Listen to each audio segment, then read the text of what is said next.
스가랴 강의 9번째 시간입니다. 우리의 거룩함이 주님을 시원케 합니다 라는 제목으로 말씀을 나누도록 하겠습니다. 오늘 드디어 본문에서 마지막 8번째 환상이 나타납니다. 첫 번째부터 7번째까지 살펴봤죠. 조금 복습해 보자면 처음 환상들은 예루살렘 성으로 돌아온 이스라엘 백성들에게 걱정하지 마라, 내가 너에게 복을 주겠다. 그러므로 성전이 재건될 것이고 예루살렘이 회복될 것이며 성곽이 필요 없을 정도로 부흥할 것이다. 그러니까 걱정하지 말아라 라고 하나님께서 하셨다면, 이제 6번째 환상에서부터는 심판에 관한 환상을 하는데, 우리가 또 걱정하지 말아야 될 것은 예수 그리스도를 믿고 하나님 뜻대로 살면 심판받지 않는다. 그런데 하나님을 또 잊어버린 채 하나님 뜻대로 살지 않으면 날아가는 두루마리와 에바 속의 여인처럼 날아가는 두루마리가 골고 다니면서 심판할 것이고, 또 에바에 갇힌 여인처럼 에바에 갇혀서 바벨론으로 옮겨서 바벨론과 함께 심판할 것이다. 이것이 7번째 환상까지 이야기입니다. 오늘 본문의 8번째 환상은 흔히 뇌병가의 환상이라고 부르는 환상입니다. 여기서 우리는 지난주 환상과 연결된, 그러니까 바벨론으로 옮겨진 이방인에 대한 심판을 볼 수가 있습니다. 오늘 보면 1절 말씀을 한번 함께 읽어볼까요? 1절입니다. 시작. 내가 또 눈을 들어본즉 내 병거가 두 산 사이에서 나오는데 그 산은 구리산이더라. 아멘. 이렇게 시작이 되죠. 병거를 보고 있는 것으로 스가랴 6장이 시작됩니다. 그리고 이 네 병거를 메고 있는 말들의 특징들이 있는데, 그것이 2절, 3절의 묘사가 되죠. 2절, 3절입니다. 시작. 둘째 병거는 검은 말들이, 셋째 병거는 흰 말들이, 넷째 병거는 얼음지고 건장한 말들이 메었는지라. 붉은 말, 검은 말, 흰 말, 얼음지고 건장한 말 등등이 나오죠. 우리가 말에 관한 환상이 나온 적이 있어요. 언제 환상이었죠? 몇 번째 환상이었죠? 네, 실은 첫 번째 환상에서 말에 관해서 나와요. 1장 8절 한번 돌아가서 한번 볼까요? 1장 8절입니다. 우리가 아주 강조했던 말씀 중에 한 말씀이죠. 1장 8절 시작. 내가 밤에 보니 한 사람이 붉은 말을 타고 골짜기 속 화석류 나무 사이에 섰고, 그 뒤에 붉은 말과 자줏빛 말과 백마가 있기로. 붉은 말을 타고 골짜기 속 화석류 나무에 선 자가 나오죠. 이거 엄청 강조했습니다. 이분이 누구라고 그랬죠? 예수님이라고 말씀드렸고, 그 뒤에 붉은 말과 자줏빛 말과 백마가 있습니다. 그런데 1장 11절 말씀을 한번 보시면 이렇게 되어 있는데요. 시작. 그들이 화석류 나무 사이에서 여호와의 천사에게 말하되 우리가 땅에 두루 다녀보니 온 땅이 평안하고 조용하더이다 하더라. 여기서 온 땅이 이방세계라고 말씀드렸고요. 이 땅이 평안하고 조용하면 좋은 일이라고요? 좋지 않은 일이라고요? 네, 좋지 않은 일이라고 말씀드렸습니다. 평안하고 조용한 것이 꼭 좋은 일만은 아니다라고 말씀드렸죠. 왜냐하면 이스라엘 편에서는 이들이 멸망하고 자신들이 평안해야 하는데, 그렇지 않으니 이스라엘 백성에게만큼은 불편한 말씀이 이 말씀이다라고 말씀드렸습니다. 이 환상을 보는 스가랴는 하나님 앞에 항의하고 싶은 그런 심정이었죠. 우리가 평안해야 되지 저 사람들이 왜 평안합니까? 이 환상과 연결해서 오늘 본문의 말들이 이제 활약을 하게 되죠. 그 뒤에 있던 자줏빛 말, 붉은 말, 백마, 이 말들이 그때 당시엔 가만히 있었단 말이에요. 근데 이 말들이 이제 드디어 오늘 본문에서, 오늘 환상에서는 이제 움직이기 시작합니다. 그래서 겉으로는 평안한 듯 보였던 이방 세력에 대한 심판이 오늘 마지막 환상 속에서 이 말들과 연결되어서 심판이 집행되는 것을 우리는 볼 수가 있습니다. 이 환상에서 이방인들에 대한 심판은 3가지 단계로 심판이 됩니다. 첫 번째는 하나님의 심판을 준비하십니다. 하나님이 심판을 준비하시고, 두 번째로는 하나님이 심판을 이제 진행하십니다. 네, 심판을 준비했으니까 이 심판이 진행되어야겠죠. 그리고 세 번째로는 하나님이 그 심판을 보시고 시원하다라고 말씀하십니다. 만족하시는 거죠. 이렇게 세 단계로 오늘 그 본문은 묘사되어 있는데요. 그렇다면 첫 번째를 살펴볼 텐데, 하나님의 심판이 준비되는 모습이 나타납니다. 준비되는 모습이. 다시 본문으로 돌아와서 네 병거가 나타납니다. 그리고 그 병거와 함께 매여있는 말들이 등장하죠. 여러분 그 옛날 영화에 보시면 병거가 뭐냐면 말에다가 연결해야 하고 말을 채찍질한 다음에 빨리 가서 창으로 찌르거나 화살을 쏘는, 그러니까 병거, 전쟁에 쓰이는, 지금으로 말하면 전차, 탱크 같은 것이 병거인데요. 말이 이 병거에 묶여져 있고, 그래서 말을 채찍질함으로 병거가 빨리 갈 수도 있고 스톱할 수도 있는 그런 시스템입니다. 그러면 이 네 병거가 도대체 무엇을 상징하냐, 의미하냐, 1절을 보시면 그 네 병거가 두 산 사이에서 나왔다라고 말합니다. 그래서 두 산을 보면 예루살렘을 중심으로 볼 때 두 산이 있는데, 하나는 시온산이고 하나는 감람산입니다. 시온산과 감람산이 있는데, 그리고 종종 이 시온산과 감람산에서 심판이 되므로 심판의 자리로 묘사가 될 때가 있습니다. 그러니까 지금 두 산 사이에 네 병거가 있다는 것은 심판이 가까워 왔다라고 이해하시면 될 것 같습니다. 그런데 그 심판이 가까웠다는 것도 상징적인데, 또 하나 상징적인 것들이 나타나는데요. 왜 그러냐면 1절을 보시면 네 병거가 나오는데 그 산은 무슨 산이라고요? 네, 구리산이에요. 여러분 구리산이라는 게 있어요, 없어요? 없어요. 그냥 환상에 나타나는 산이죠. 그러면 시온산과 감람산이 있고 그 두 산은 심판의 자리로 묘사가 되고 있는데, 그 산이 실질적으로 이 환상에서는 시온산이나 감람산으로 나타났어요? 그렇지 않죠. 무슨 산으로 나타났다? 구리산으로 나타났다는 거죠. 성경에서 구리, 놋, 주석 이렇게 표현된 건 다 똑같은 구리입니다. 네, 뭐 다른 게 아니에요. 그냥 구리라고 보시면 됩니다. 같은 단어, 같은 뜻인데 이 단어의 의미가 또한 심판의 의미도 나타나 있습니다. 구리라는 단어 자체가 심판의 의미로 나타나 있는데, 그것이 있다는 걸 찾아봐야겠죠? 그냥 제가 우길 수는 없으니까. 요한계시록 1장을 한번 보겠습니다. 신약성경 맨 뒤에 있는 요한계시록 1장 12절을 한번 보겠습니다. 네. 신약성경 맨 뒤 399면에 있는 요한계시록 1장 12절부터 보시면, 12절에 보시면 뭐가 나타나죠? 우리가 잘 아는 게 하나 나타나죠. 뭐가 나타나요?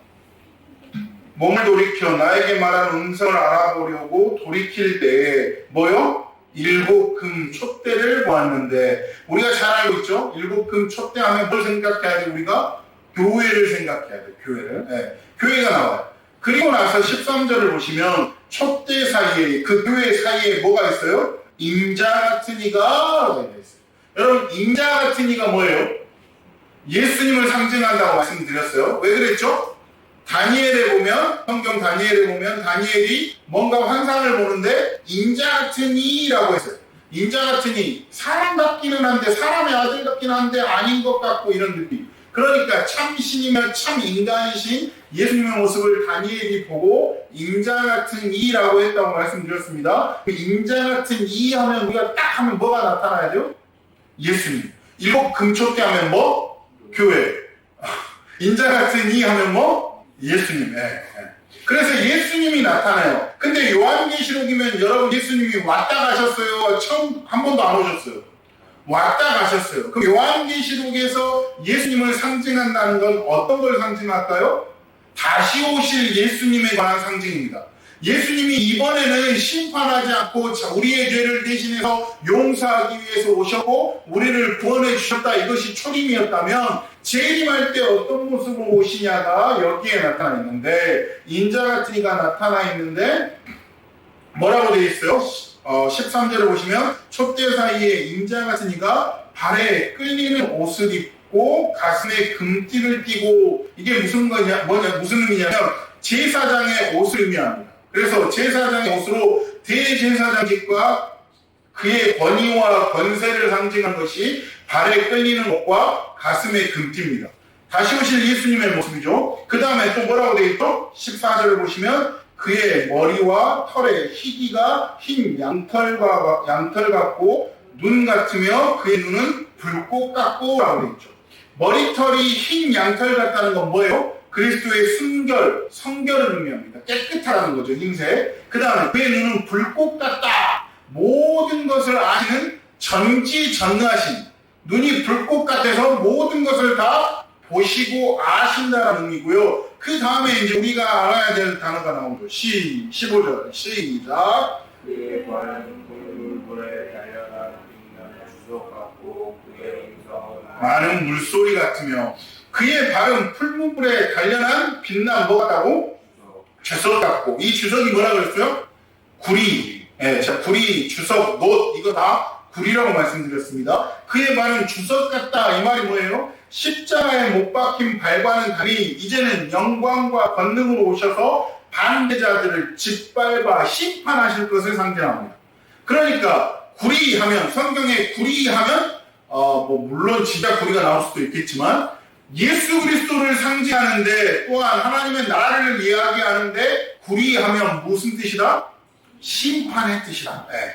그러니까 구리는 하나님의 심판을 묘사하는 것으로 오늘 본문에서 등장하게 되죠.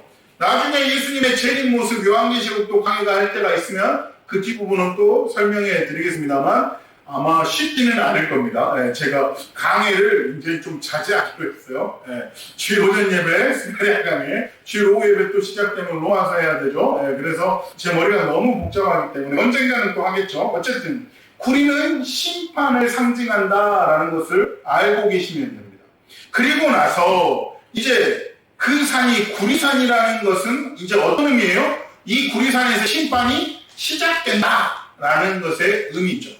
그리고 두 구리산 사이에 뭐가 나오냐면 네 병거가 나옵니다. 그렇다면 이 네 병거들은 무엇인지를 알아야 되겠죠. 이 병거들에 관해서는 논의들이 조금은 있습니다. 여러분 아까도 제가 설명해 드렸지만 병거는 뭐예요? 전차 같은 거예요. 전쟁할 때 꼭 필요한 겁니다. 이게 있는 사람들이 이길 확률이 높은 것이 그때 당시에 전쟁이었어요. 그러면 이 병거가 도대체 무엇을 상징할까? 이것을 문자 그대로 이해하려던 사람들은 네 병거라고 그러니까 네 개의 숫자가 중요하다고 생각해요. 네. 그래서 스가랴가 이 환상을 보았던 시작점부터 그 이후로 계속되는 인류 역사 속에서 하나님께서 이방의 죄 많은 세력들을 심판하기 위해서 쓰신 도구들로서의 제국을 상징한다라는 거예요.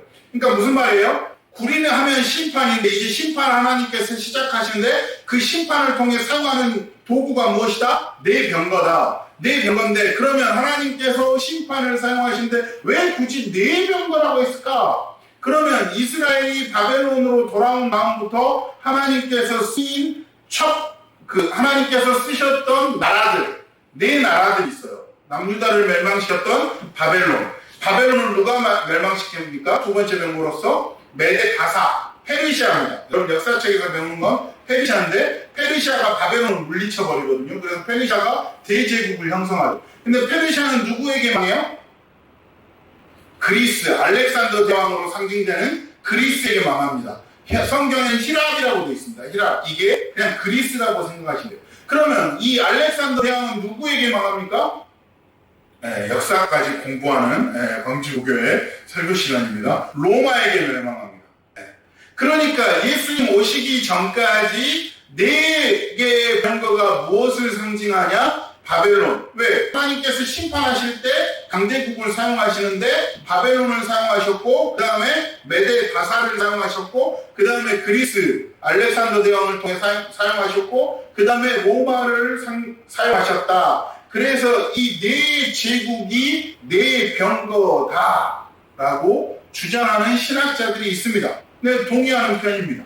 서로 계속해서 물고 물리면서 심판을 받습니다만은 이 모든 것이 하나님의 심판의 도구로 쓰임 받았다는 것이 명백한 사실이고, 남들은 알렉산더 대왕이 뛰어나서 그랬다, 로마의 길이 잘 닦였고 로마의 법이 잘 됐기 때문에 그들을 지배해다라고 이야기하지만 그 모든 것 가운데 있는 것은 무엇이에요? 하나님의 섭리하심, 하나님의 계획하심이 있었다. 그래서 이러한 4개의 계속되는 제국을 문자 그대로 의미한다고 보는 신학자들이 꽤 많이 있습니다. 이해가 되시죠? 네 병거, 그러니까 구리하면 심판인데 그 심판을 일으키기 위해서 사용하는 것이 네 병거인데 이 네 병거가 바벨론, 바사, 그리스, 히라, 그 다음에 로마, 이것을 사용한다. 그래서 이 네 병거다라고 이야기하시는 신학자들이 있습니다. 또 어떤 신학자들은 비슷합니다만 이 문제에 관해서 그것이 콕 집어 4개의 지정된 제국으로 의미한다기보다는 더 포괄적으로 하나님께서 이방 세계, 죄 많은 세계를 심판하기 위해서 쓰시는 일체의 모든 세력들이다. 그러니까 굳이 내 나라로 볼 필요 없이 하나님께서 이방 세력들과 예수 그리스도를 믿지 않는 세력들을 심판하기 위한 도구들이다. 모든 세력들이다. 라고 해석하시는 분들이 있습니다. 저는 실은 이렇게 보는 것이 좀 더 성경적이라고 보입니다. 꼭 내 나라가 중요한 것이 아니라 이 병거가 하나님의 뜻을 통해 하나님이 심판하신다는 것을 의미하기 때문에 하나님이 사용하시는 모든 세력들이다 라고 이해하는 것이 훨씬 더 성경적이라고 생각합니다. 어쨌든 둘 다 맞다 틀리다의 문제는 아니고 이렇게 해석되나 거기에서 진짜 중요한 건 뭐예요? 하나님께서 심판하실 때 사용하시는 세력들일 뿐이다. 이것이 중요하죠. 그리고 이제 4개의 병거를 말들이 끌고 있습니다. 그냥 병거만 가가지고 심판하면 훨씬 더 우리에게 쉬울 텐데 여러분 그 스가랴를 지금까지 보면서 좀 저는 그 은혜가 되는 포인트가 가끔은 다를 때가 있는데요. 스가랴가 너무 몰라서 너무 좋아요. 환상을 볼 때마다 스가랴가 알아서 척척 이해해요? 그렇지 않죠. 나타날 때마다 저거 뭐예요? 네. 이미 그렇게라도 사용되어지고 있는 거고 그런 사람도 하나님은 사용하십니다. 그러므로 우리가 진짜 중요한 건 뭐냐면 서울대를 나왔냐 어디 고등학교를 가냐 그런 것보다 진짜 중요한 건 뭐냐면 하나님께서 사용하시느냐 사용하시지 않느냐예요. 그러니까 여러분들께서 스가랴를 보면서 어떤 은혜의 포인트를 받아야 되냐. 쟤도 잘 모르네 선지자라면서 물론 그렇게 생각할 수 있습니다만 그런 사람도 하나님께 붙들림 받으면 사용되어진다 안 진다? 진다.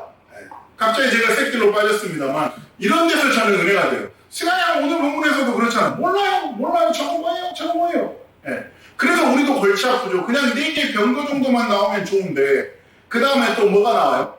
이 병거를 이끄는 말이 있어. 그럼 그냥 좀 내 말 이러면 4개 말, 왜 4개 병거니까 4개의 말이 한 마리씩 끌라보다 이러면 간단한데 또 뭐라고 표현되어 있죠 말이? 4가지 색깔로 구별돼요. 그냥 좀 말이면 좋은데 굳이 4가지 색깔. 물론 이 색이 그렇게 중요한 건 아닙니다만 무슨 색이 있죠? 붉은 말들이 있고 그 다음에 검은 말들이 있고 흰 말들이 있고 그 다음에 어룽진 말. 근데 이 어룽진 말은 물론 4개의 말을 다 상징하는데 어때요? 건장해요. 건장하죠. 첫 번째는 붉은 말이죠. 붉은 말 하면 뭐가 생각나요? 피. 그렇죠. 그래서 피 혹은 전쟁. 왜? 하나님께서 지금 심판하실 때 사용하는 모양이잖아요. 4개의 병거가 결국 뭐라 그랬어요? 하나님께서 심판을 하기 위해서 사용되어지는 도구들인데 그 도구들 중에서 붉은 말이 이끄는 것은 피 혹은 전쟁. 하나님께서는 전쟁을 통해서도 심판하시죠. 그 다음에 검은 말들이 있어요. 검은 말들은 이것은 기근이라든지 죽음을 상징하는 겁니다. 심판할 때. 그 다음에 세 번째는 흰 말들입니다. 흰 말들은 왠지 어떤 느낌이에요? 깨끗하고 평화롭죠. 평화적인 정복을 상징할 때 하는 말입니다. 여러분 전쟁을 할 때 꼭 피를 흘립니까? 그렇지 않죠. 그냥 한복을 받아들여서 무혈혁명에 의해서 정복되는 케이스들도 있죠.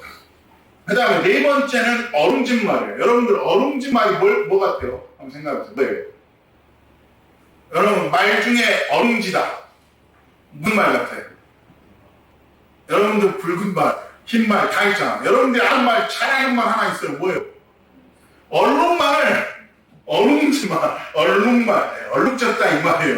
옛날 한국분이어서 그런데 얼룩말인데 얼룩말이면서도 건장한 말입니다. 이것은 아주 강력한 통치를 상징하는 것처럼 보입니다. 네. 제가 지금 이 색깔에 관해서는 입니다라고 그럽니까? 보입니다라고 그럽니까? 보입니다라는 거예요. 이건 무슨 말이에요? 그럴 수도 있고 실은 잘 모를 수도 있는데 우리가 해석을 주로 이렇게 해왔습니다. 네.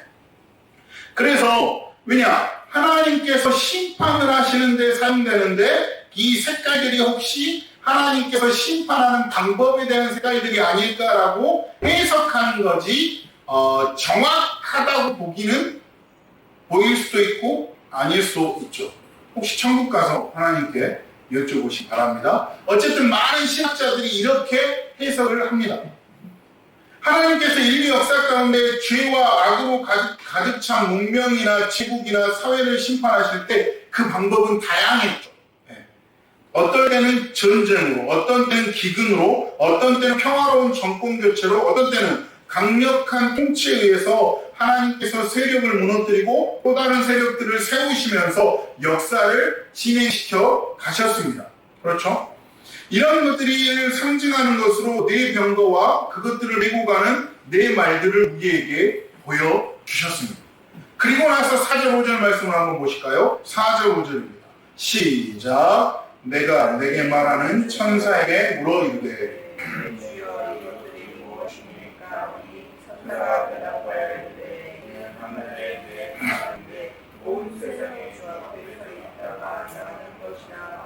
아멘. 네.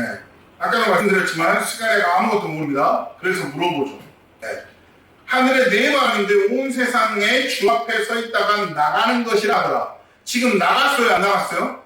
아직 안 나갔어요. 네. 이제 나갈 준비가 거의 다 끝난 것처럼 보이죠. 나가려고 준비하고 있습니다. 이런 역사적인 사건, 하나님의 심판이 이루어지기 위해서 준비되고 있는 상태가 묘사되고 있는 것이죠. 그러니까 이 말들과 이 병거들이 나가기 시작하면 어떤 일이 일어나요? 하나님의 심판이 일어나는 거죠. 그래서 이제 하나님의 심판이 준비가 되었어요. 두 번째로 하나님의 심판이 이제는 진행됩니다.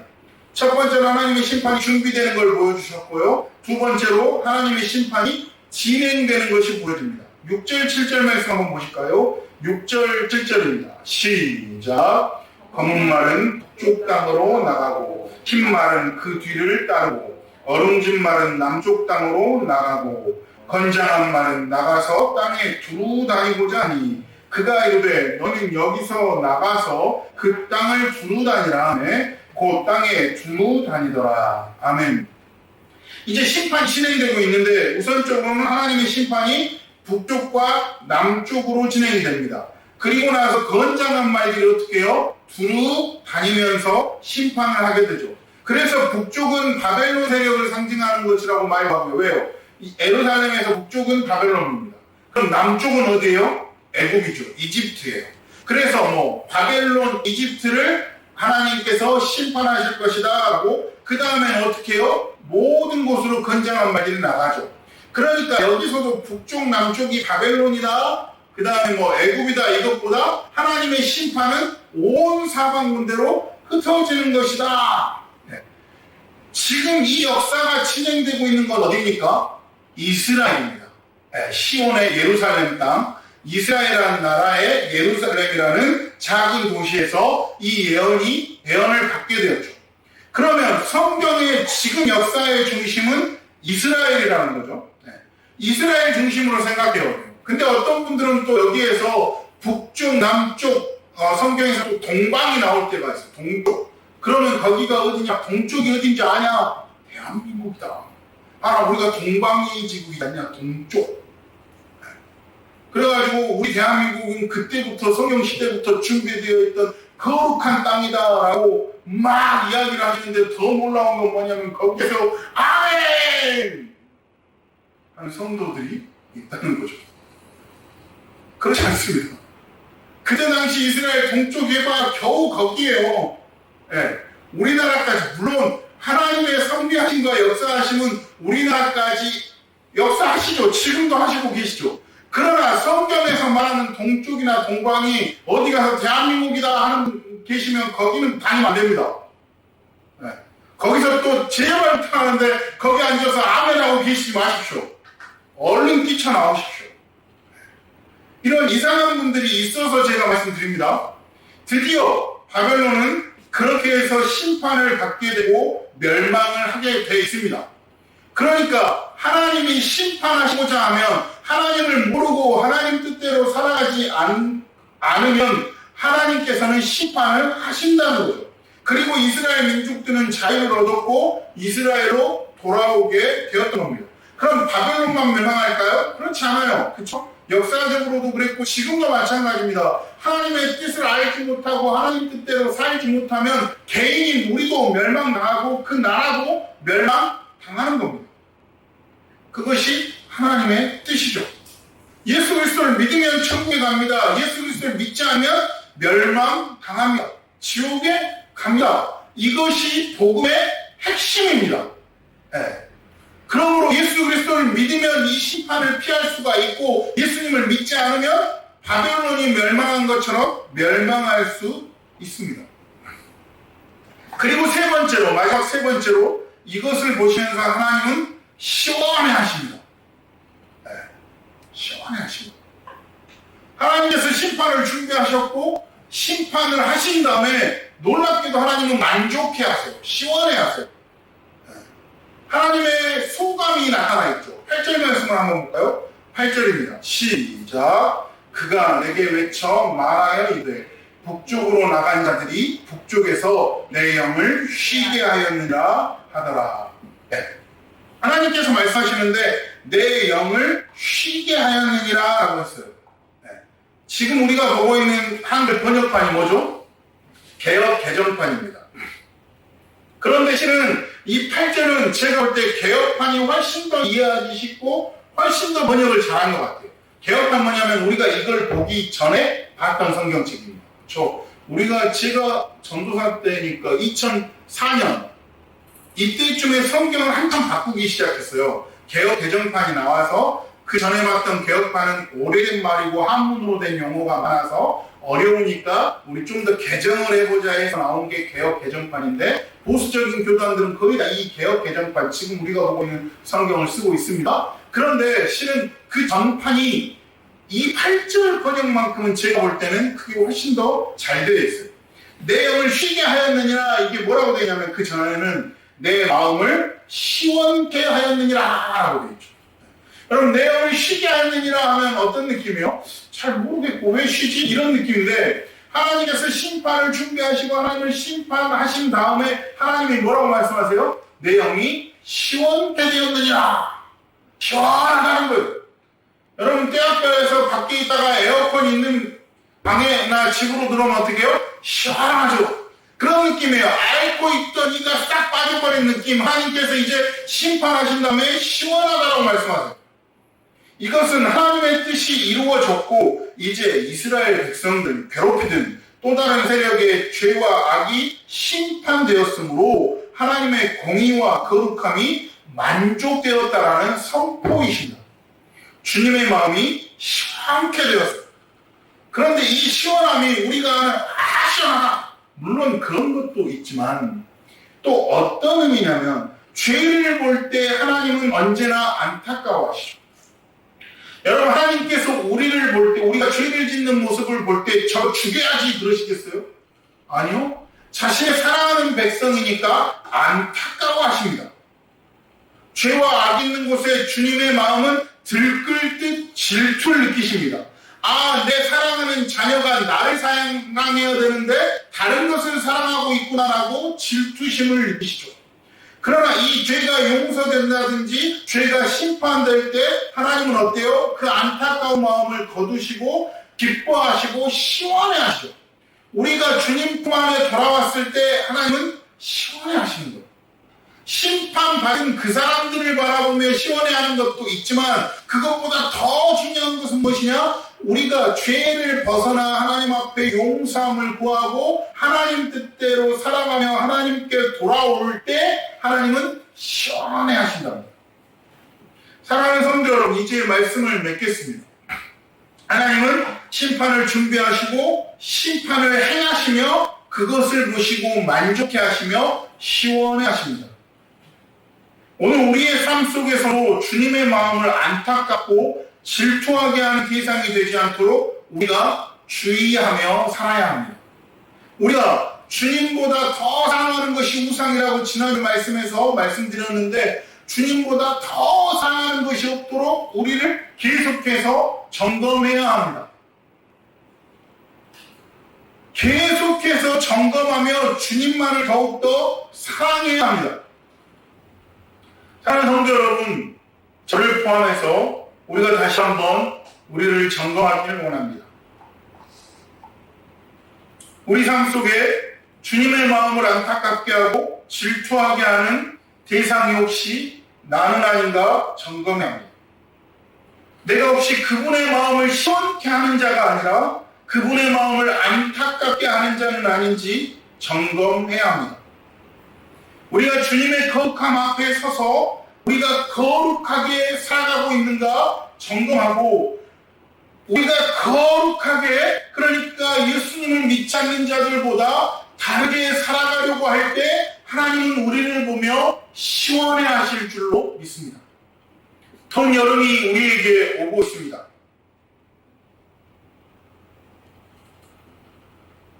이 더운 여름 가운데 시원함이 무엇인지 우리는 잘 알고 있죠. 우리가 그 시원함을 느끼듯이 우리의 모습을 통해 주님이 시원해하게 되기를 주님의 이름으로 축원합니다. 또한 주님을 시원케 하는 우리 광주 그 교회가 되기를 우리 그리스도인들이 되시기를 주님의 이름으로 축원합니다. 기도하겠습니다. 사랑의 하나님 아버지 감사합니다. 오늘 말씀을 통하여 하나님의 심판은 준비되어지고 심판이 행해지며 그 심판을 통해 시원해 하시는 주님의 모습을 알게 하시니 감사합니다. 하나님, 우리가 혹시 주님의 마음을 어렵게 하고 주님의 마음을 안타깝게 하고 주님의 마음에 질투가 일어나게 하진 않았는지 우리를 점검하기를 원합니다. 우리가 교회에 와서는 주님 사랑합니다. 주님밖에 없습니다. 내가 원하는 한 가지 주님입니다. 라고 고백하지만 우리의 진실로 정말로 그 모습이 우리의 진실된 모습인지 다시 한번 기억하게 하시고 그 무엇보다도 우상에 사로잡히지 않고 주님만을 사랑해서 주님을 시원케 하는 우리 모두가 되게 하여 주시옵소서. 이번 한 주를 살아가면서 주님을 시원케 하는 자가 될 수 있도록 주님의 성령님 우리와 함께 동행하여 주시옵소서. 또한 우리에게 믿음을 주셔서 헌금할 수 있는 믿음을 주시니 감사합니다. 10분의 1만 주님 것이 아니라 내가 드리는 도만 주님 것이 아니라 모든 것이 주님의 것이라 고백하며 우리의 일부를 드리오니 주님 기뻐 받아주시고 한량없는 은혜를 베풀어 주시옵소서. 감사합니다. 사랑하는 예수님의 이름으로 기도드립니다. 아멘.